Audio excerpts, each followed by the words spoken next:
Les chats.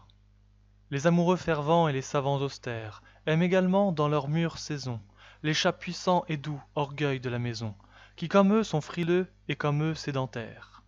Amis de la science et de la volupté, ils cherchent le silence et l'horreur des ténèbres.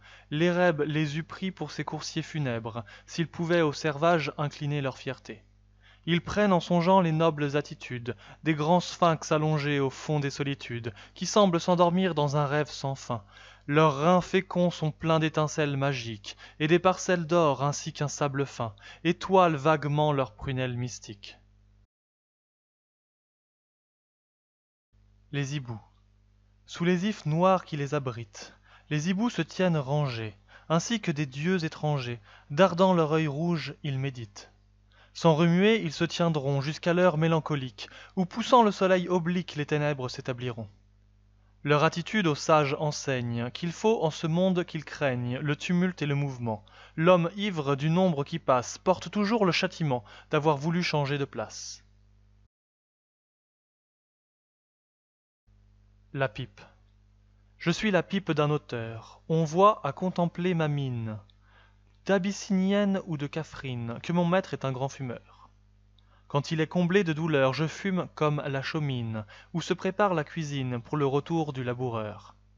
J'enlace et je berce son âme dans le réseau mobile et bleu qui monte de ma bouche en feu, et je roule un puissant dictame qui cherche son cœur et guérit de ses fatigues son esprit. La musique.